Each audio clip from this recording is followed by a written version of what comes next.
ఒక్కసారి మాట్లాడండి స్వామీజీ, రింగ్ అవుతుంది.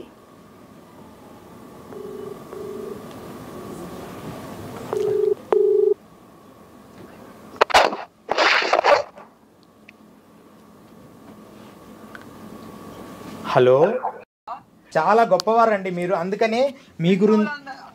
తండ్రి ఇది ఒకటే మాట, హిందువులందరూ ఒకటే ఏకమైతారు. అవును, ఫస్ట్ ప్రాణం నాదే పోయి నేనే తీసుకుంటా, అప్పుడన్నా మీరు అందరూ ఒకటే ఏకమై ఉంటారంటే నా ప్రాణం ఫస్ట్ పనంగా పెడతారు. నాకు అది 100% తెలుసండి. మీ గురించి ఎంత అద్భుతంగా చెప్పానంటే మీ వీడియో చూసిన తర్వాత తెలుస్తుంది మీ గురించి చాలా అద్భుతంగా. ఎందుకంటే నేను చిన్నతనం నుంచి వీళ్ళతో గురువులతో తిరిగాను కాబట్టి మీరు గొప్పవారు. కానీ ఇక్కడున్న విషయాల్లో నేను మధ్యప్రదేశ్లో ఉజ్జయినిలో ఉన్నాను కాబట్టి మిమ్మల్ని కలవలేకపోయాను. నిన్ననే నేను వచ్చాను, లేకపోతే నేను ముందే మిమ్మల్ని కలిసింటే చాలా విషయాలు మీకు చెప్పేవాడిని ఇక్కడ పరిస్థితులు మీతో. కానీ లేట్గా కలిశానండి, అందుకని ఉంటే మిమ్మల్ని కలిసేవాళ్ళని డైరెక్ట్గా. మీరు ఏమంటున్నా తండ్రి, ఇప్పుడు చెప్తున్నా వినండి. 2 తారీఖు 3 తారీఖు ఈ సంవత్సరం లాస్ట్, ఈ నెలలో కేదార్నాథ్ బంద్ అవుతుంది. ఎవరికన్నా నాకు తెలుసండి, నేను స్వామీజీనే. చెప్పండి. స్వామీజీనా? ఈ నెలలో బంద్ అవుతుంది, ఈ నెల ఆఖరి. అయినా సరే నేను హడావిడికి ఎందుకు వెళ్తున్నానంటే, కలుస్తారు, కిందికి వచ్చారు, 3 రోజులు ఉన్నారు చెప్తే నాకు ఏడుచుకుంటూ నేను పోతున్నా.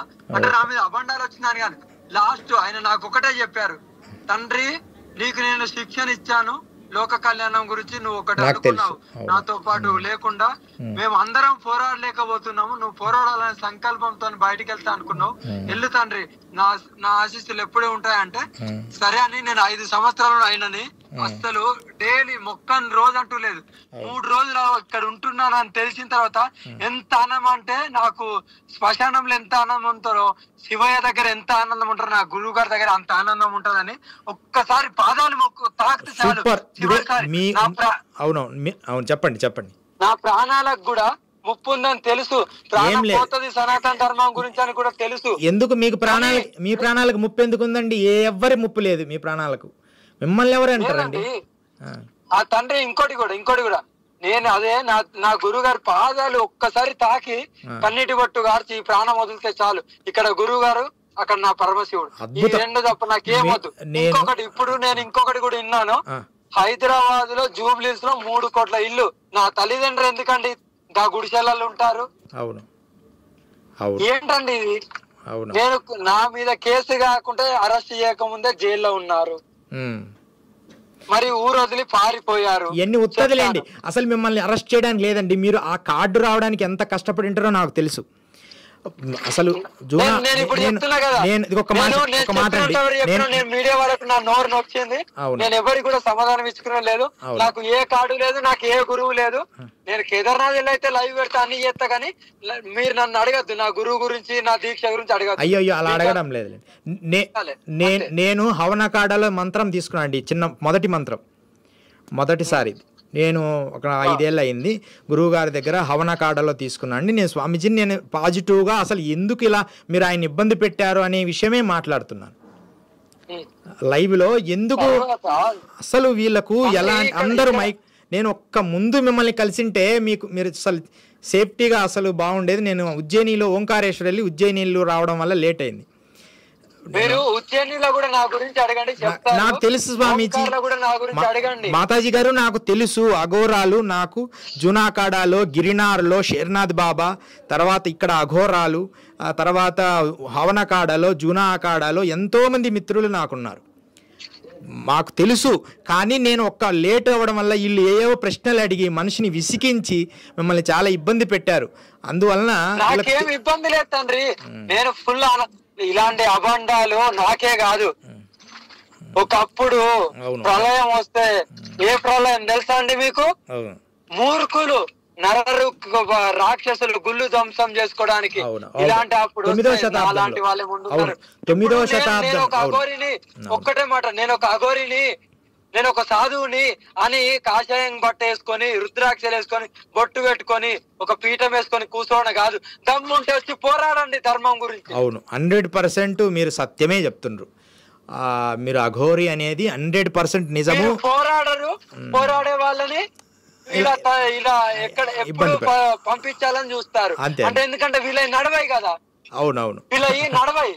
అవునవును, నాలాంటి వాళ్ళు వస్తే వీళ్ళకి నడవాయి కదా, ధర్మంగా ఉంటే పంపించాలి. వీళ్ళేంది ఇళ్ళకి పోవాలి, ఏదో గుళ్ళకి పోవాలి, మంచి తూతు మంత్రం అనాలి, హోమం లాగా పెట్టాలి, ఒక 30,000 20,000 ఒక 5,000 10,000 తీసుకోవాలి, కడుపు నింపుకోవాలి. ఏం పర్వాలేదు స్వామీజీ, మీరు మరలా హైదరాబాద్ వస్తారు, ఈసారి మిమ్మల్ని మేము కలుస్తాము. నేను మళ్ళీ రేపు కుంభమేళాకు కూడా నేను వస్తానండి ఖచ్చితంగా. హవనకాడలో ఉంటాను, జూనాకాడ కూడా ఖచ్చితంగా మిమ్మల్ని సందర్శిస్తాను. మేము బాగా మంచి స్నేహం ఉందండి, అందుకని ఫోన్ చేయమని లాయర్ గారికి చెప్పాను. లేదు నేను ఇప్పుడు ఇక్కడ నేను ఏమేమో ఇక్కడ ఉండాలో అది చేసుకుని వస్తాను. సరేలేండి, సంతోషం స్వామీజీ. ప్రజలందరినీ ఏం పర్వాలేదు, అందరూ మంచి వాళ్ళు, వాళ్ళకి తెలియక అజ్ఞానంగా ఏదో అన్నారు, మీరు శాంతంగా ఉండి. నేను ఎప్పుడు ఏమనట్లేదు తండ్రి. తండ్రి ఇంకోటి మీకైతే పరమేశ్వరుడికి మనం ఇయడానికి మనం ఎవరమండి? అవునవును, వాళ్ళకి తెలియక మూర్ఖులు మీరు. మీ సాధన ఒక్క మాట ఒక్క 2 నిమిషాలు ఏనండి, ఇప్పుడు చెప్తాను. ఇక్కడ నా గురించి ఒక 3 విషయాలు గుచ్చి గుచ్చి గుచ్చి అడుగుతున్నారు. అటు 3 నేను ఎప్పుడో క్లియర్ చేసిన. జ్ఞానులకు మాత్రం అర్థమవుతుంది. పరమేశ్వరుడికి లీలమైపోయి నువ్వు ఒక దీక్షలో తీసుకోవాలంటే నీకు ఇక్కడ మొత్తం శూన్యము, మోమాయ అని అంటారు. మోమాయ అంటే తల్లి తండ్రి, తల్లి తండ్రి, ఫుడ్ గాని కట్టుబట్ట గాని ఏది ఉండదు. అవునా? దీక్ష ఇచ్చినప్పుడే హోమం చేపిస్తారు కదండి, ముండకం చేసి హోమం చేపిస్తారు కదా, పిండం పెట్టిస్తారు. చెప్పేది నాకు నేను పిండం పెట్టుకున్నాను, అదంతా నేను అలాంటి చెప్పదు, ఇంకా అది అయిపోయింది, గతం. అవునవును, నేను ఎలా దీక్ష తీసుకున్నా బయట పెట్టాను, ఇంకా అయిపోయింది. ఇప్పుడు నేను బయట పెట్టా మొన్నదాకా అనుకున్నా గానీ. అయితే ఇక్కడ నేను ఒక లోక కళ్యాణం గురించి వచ్చినప్పుడు నేను భగవంతునికి ఏమనుకున్నా అంటే, భగవంతుడా, పరమేశ్వరుడా, అమ్మ పార్వతి, మీరే నా తల్లి, మీరే నా తండ్రి, మీరు నాకు ఈ జీవితాన్ని ఒక తల్లి గర్భంలో వేసి బయటికి తీసుకొచ్చి ఒక సాధన నేర్పించి, ఒక గురువుని కల్పించి సాధన నేర్పించి ఈ రోజు నన్ను ఈ స్థాయికి తీసుకొచ్చారు. మీకు నేను ఏమిచ్చి రుణం తీసుకొని ఏమీ లేదు. కానీ లోక కళ్యాణం గురించి నేను బయటికి వెళ్తున్నాను, ఎన్ని ఒడిదుడుకులు వచ్చినా తట్టుకుంటాను. కానీ ఈ లోక కళ్యాణంలో నేను 2 చేయాలనుకుంటున్నాను. ఒకటి నా శరీరాన్ని త్యాగం, ఇంకోటి నా ప్రాణం. ఈ 2 నేను అనుకోనే వచ్చాను. అనుకొని ఈ గడువులో లోక కళ్యాణం 2 సంవత్సరాలు 3 సంవత్సరాలు ఇలా తిరుగుతూ పాదయాత్ర అన్ని రాష్ట్రాలు తిరుగుతూ అక్కడక్కడ గుళ్ళల్లో పోయి నా వంతు చేస్తూ అవన్నీ విజువల్ నేను చూపిస్తాను, అందరికి నిరూపిస్తాను. 3 సంవత్సరాలు కఠినమైన ఎండలలో తిరుగుతూ ఎవరికి తెలియదు. ఇప్పుడు ఇది ఒక 6 నెలలు 7 నెలలు కాదు. ఎవరో నేను ఎర్రటి ఎండలు నడుచుకుంటూ పోతుంటే ఆయనకి ఏమనిపించిందో, పరమేశ్వరుడు పంపించిండు కావచ్చు. అవ్వా నువ్వు ఇలా పోకు తండ్రి, అప్పుడు నాకు గడ్డాలు గిడ్డాలు అన్ని ఉన్నాయి, మంచిగా రుద్రాక్షలు గిద్రాక్షలు అన్ని ఉన్నాయి. నేనే చెప్తున్నా కదా, మీరు గ్రహించు. శరీరం త్యాగం అంటే ఏది తండ్రి? అంటే కాళ్ళు చేతులు తీసుకోలేం కదా, ఏమున్నది? పరమేశ్వరుడికి ఒక లీలం అవ్వాలంటే నీకైతే ఏదైతే ఒక ప్రాణము, ఒక అంగం అనేది నువ్వు పరమేశ్వరుడికి నువ్వు నా సర్వస్వం ఇదే, నేనే ఇది ఇచ్చిందంటే నువ్వు నీకు ఇంకా దీనికి మించిన వేరేది ఇవ్వడానికి ఏం లేదు. కాళ్ళు చేతులు అయితే ఇచ్చిన ఆయన ఒప్పుకోడు. అవునా? మరి నా భక్తి కూడా చూపించుకోవాలి కదా, నా భక్తి నేను చూపించుకుంటా. ఇప్పుడు ట్రాన్స్జెండర్ వాళ్ళు ఏమంటున్నారంటే ఆమె మా కమ్యూనిటీకే చెందింది, కొన్ని ట్రైన్లలో ఇలా వెళ్ళి తిరిగా చూపియాలి, నాకు చూపియాలి. అవన్నీ అబద్ధము మాతాజీ. మీరు 100% స్త్రీ పురుషులైనా కూడా స్త్రీతత్వాన్ని పొంది ఉన్న 100% ఎన్ని మనుషుల విధానాలు. ఇప్పుడు అర్ధనారీశ్వరన్ నేను 100% త్యాగం చేసిందని చెప్పిన కదా అన్ని ఇంటర్వ్యూలలో చెప్పిండ్రు. 100% నేను ఒక్క వారం ముందు కలిసింటే బాగుండు. సరే స్వామీజీ, చాలా సంతోషం. లాయర్ గారు ఇచ్చారు, చాలా సంతోషం. జై గురుదత్త.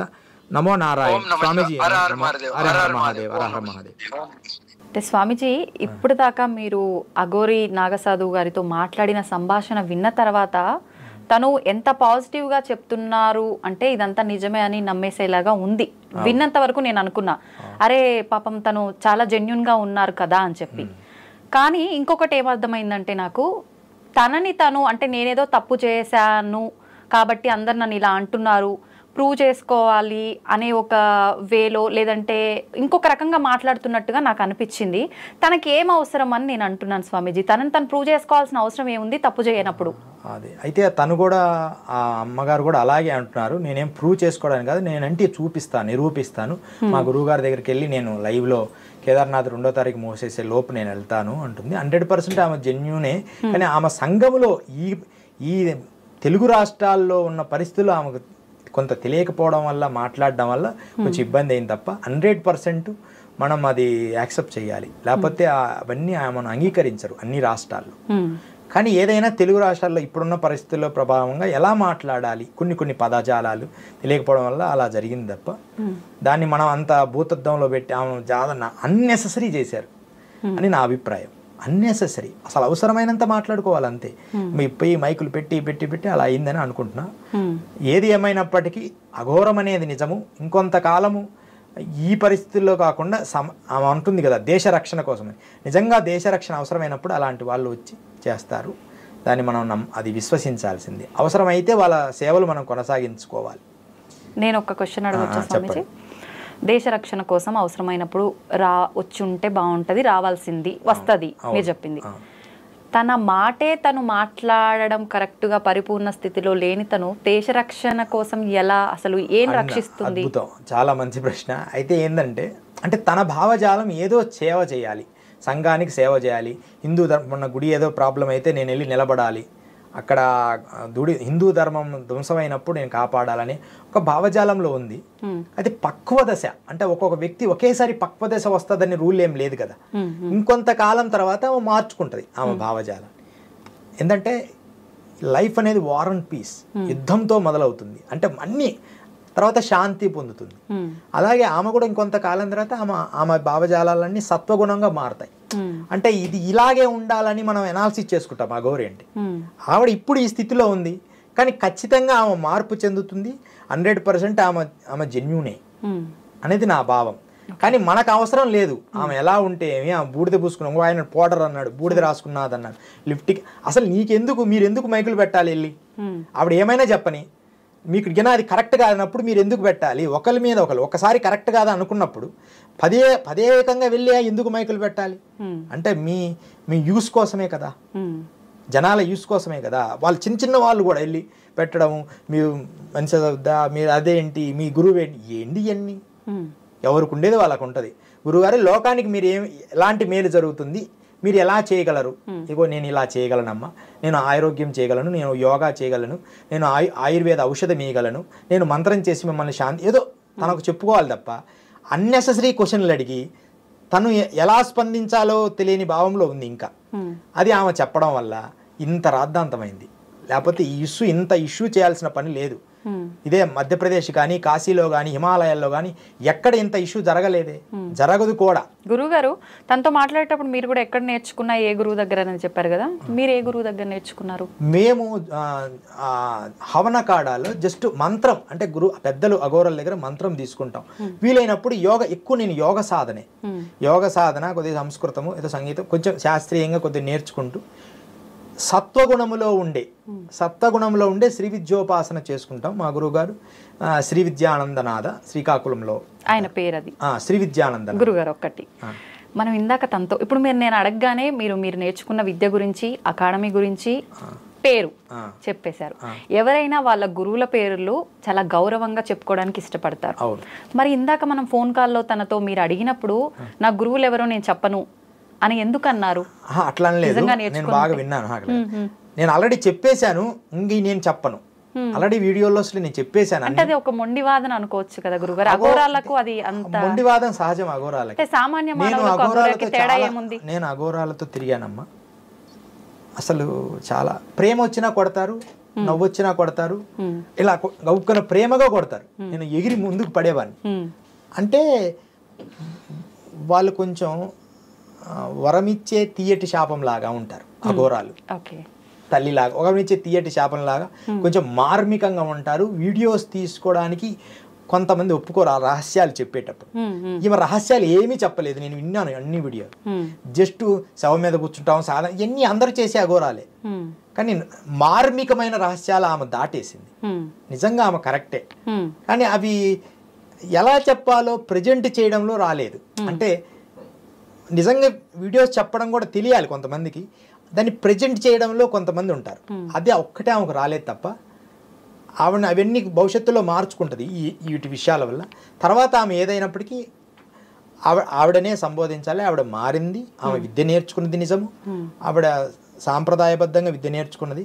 కానీ ఇంకొంత దీనివల్ల ఆమె జ్ఞానం నేర్చుకుని భవిష్యత్తులో ఆమె ఇంకొంచెం మంచి విషయాలుగా కొంచెం ఏకవస్త్రం ధరించి ఉంటే బాగుండేది. ఇక్కడ అవసరం లేదు, ఇక్కడ జనాలు ఇక్కడ ప్రాంతాన్ని బట్టి ఏకవస్త్రం.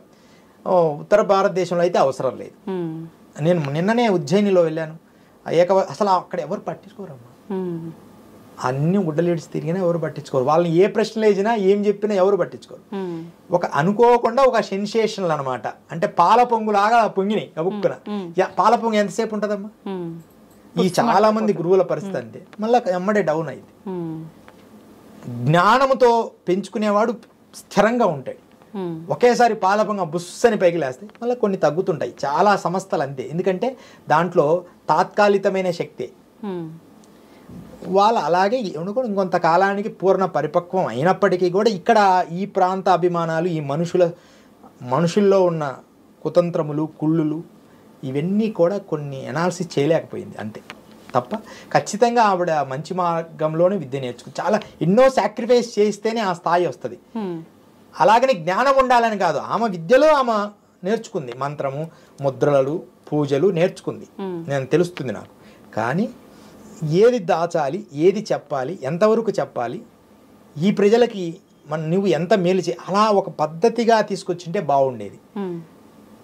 అడిగి రకరకాల ప్రశ్నలు వేయడం, ఆమె ఏదో ఒకటి సమాధానం చెప్పడం, దానివల్ల ఇంతవరకు జరిగింది. ఇంతకంటే మనం దీన్ని అన్నెసెసరీ వీటి మీద ఎక్కువ మాట్లాడకూడదు. ఆమెకు దూరంగా ఉండండి అవసరం లేకపోతే, ఎందుకు ఆమెను డిస్టర్బ్ చేయడం అనేది నా భావన. ఆమెకు దూరంగా ఉండండి అంటే ఆమె మనుషులకు వస్తే మీరు ఎందుకు వెళ్ళాలి? మనకు బాగలేదు ఇప్పుడు అక్కడ, అది మీకు నచ్చలేదమ్మా. నచ్చలేనప్పుడు దాని దగ్గరికి ఎందుకు వెళ్తుండ్రు? ఎందుకు అందరికి చూపించాలనుకుంటుండ్రు? మీకు నచ్చలేదు, ఆవిడ సహజ స్వభావం అది. ఇప్పుడు సింహం సహజ స్వభావం ఉంటుంది, బ్రాహ్మడి సహజ స్వభావం ఉంటుంది, ఋషికి సహజ స్వభావం ఉంటుంది, యోగికి సహజ స్వభావం ఉంటుంది, ఒక బ్యూటీ ఒక సహజ స్వభావం ఉంటుంది ఒక బ్యూటీకి, ఒక యాంకర్కి సహజ స్వభావం ఉంటుంది. ఎలా? అడ్మినిస్ట్రేషన్గా మాట్లాడడం, అవసరమైన ప్రశ్నించడం, అలా ఉండాలి. ఇప్పుడు ఐ డ్రీమ్ అనేది ఎంత అద్భుతంగా ఉంటుందంటే, నేను చూసే అన్నిటల్లో పిచ్చి కంటెంట్స్ ఉండవు, అనవసరమైన మైకులు పెట్టి నెసెసరీలు ఉండవు. ఒక వ్యక్తిని ఎంతవరకు మాట్లాడాలనే పద్ధతిగా ఉంటుంది. ఎందుకని? దాని సహజ స్వభావం ఒక పద్ధతిగా తీసుకొస్తున్నారు. అది ఎంతకాలం ఉంటుందో అంతకాలం దాని పేరు అద్భుతంగా ఉంటుంది. అది నేను చెప్పుకొచ్చా. అందుకని ఇది మనం అది కాపాడుకుంటేనే గొప్పగా ఉంటుంది. అంతేగాని అన్నెసరీ ప్రశ్నలు వేస్తే అన్నెసరీగా అయిపోద్ది. ఇది యూట్యూబ్లో అందరూ యూట్యూబ్లో పెట్టడం